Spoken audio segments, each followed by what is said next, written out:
ശബരിമല സ്വർണ്ണക്കൊള്ളയിൽ തിരുവിതാംകൂർ ദേവസ്വം ബോർഡിന്റെ മുൻ secretary S ജയശ്രീയെ ED. വീണ്ടും ചോദ്യം ചെയ്യും. ദേവസ്വം ബോർഡ് തീരുമാനപ്രകാരം ഉത്തരവിറക്കുക മാത്രമാണ് താൻ ചെയ്തതെന്നാണ് ജയശ്രീയുടെ മൊഴി. ജയശ്രീയുടെ സ്വത്തുക്കളിൽ കൂടുതൽ പരിശോധന നടത്താനും ഇ.ഡി. ശ്രമിക്കും.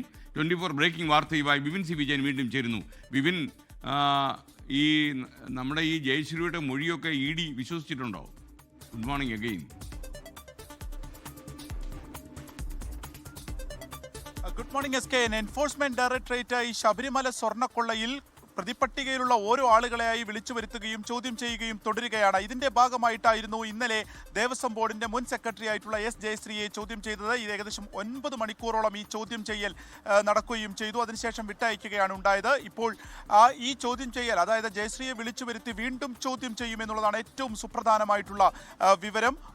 ഈ ശബരിമലയിൽ നിന്ന് സ്വർണ്ണപ്പാളികൾ പുറത്തേക്ക് കൊണ്ടുപോയ സമയത്ത് അത് മിനിറ്റ്സിൽ എഴുതി ചേർക്കുകയും അതിൽ ചെമ്പുപാളി എന്ന് എഴുതുകയും തന്നെ ഉണ്ണികൃഷ്ണൻ പോറ്റിയെടുത്ത് ഇത് കൊടുത്തുവിടാം എന്നുള്ളത് മിനിറ്റ്സിൽ എഴുതി ചേർത്തു എന്നുള്ളതുമായിരുന്നു ജയശ്രീക്കെതിരെ SITയുടെ കണ്ടെത്തൽ. ഇതുമായി ബന്ധപ്പെട്ടിട്ടുള്ള കാര്യങ്ങളാണ് ഇന്നലെ ചോദിച്ചറിഞ്ഞിട്ടുള്ളത്. ഒപ്പം തന്നെ സാമ്പത്തിക ഇടപാടുകൾ ഉണ്ടായിട്ടുണ്ടോ ഉണ്ണികൃഷ്ണൻ പോറ്റിയുമായി എന്നുള്ളതും ഇന്നലെ ചോദിച്ചറിഞ്ഞിട്ടുണ്ട്. അപ്പോൾ മൊഴി പൂർണ്ണമായും ഇ.ഡി. വിശ്വാസത്തിലെടുത്തിട്ടില്ല. ഒപ്പം തന്നെ സാമ്പത്തികമായി എന്തെങ്കിലും നേട്ടം എസ് ജയശ്രീക്ക് ഇതുമായി ബന്ധപ്പെട്ടിട്ട് ഉണ്ടായിട്ടുണ്ടോ എന്നുള്ളതും അന്വേഷണ പരിധിയിലാണ്. ഇക്കാര്യങ്ങളും ചോദിച്ചറിഞ്ഞിട്ടുണ്ട്. അതുകൊണ്ട് തന്നെ ഇവരുടെ സ്വത്തിന്റെ കാര്യങ്ങളിൽ കൂടുതൽ വിശദമായ ഒരു അന്വേഷണത്തിലേക്ക് ഇ.ഡി. കടക്കും. ഇതിനെ തുടർന്നിട്ടാണ് ഇനിയും വിളിച്ചു വരുത്തും ജയശ്രീയെ എന്നുള്ള വിവരം ഇപ്പോൾ നമുക്ക് ലഭിക്കുന്നത്.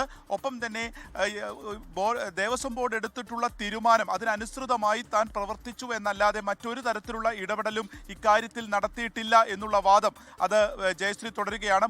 മുൻകൂർ ജാമ്യാപേക്ഷയിൽ ഉൾപ്പെടെ പറഞ്ഞിട്ടുള്ളതും സമാനമായിട്ടുള്ള കാര്യമാണ്. ബോർഡ് എടുത്തിട്ടുള്ള ഒരു തീരുമാനം ഒരു ഉദ്യോഗസ്ഥ എന്നുള്ള നിലയ്ക്ക് താൻ അതിൽ ഒപ്പിടുക മാത്രമാണ് ഉണ്ടായത്, അതിലെഴുതി ചേർക്കുക മാത്രമാണ് ഉണ്ടായത്. തൻ്റെ ഒറ്റയ്ക്കായി വ്യക്തിപരമായിട്ടുള്ള ഒരു തീരുമാനവും ഒരു ഇടപെടലും ഇക്കാര്യത്തിൽ ഉണ്ടായിട്ടില്ല എന്നുള്ളതുമാണ്.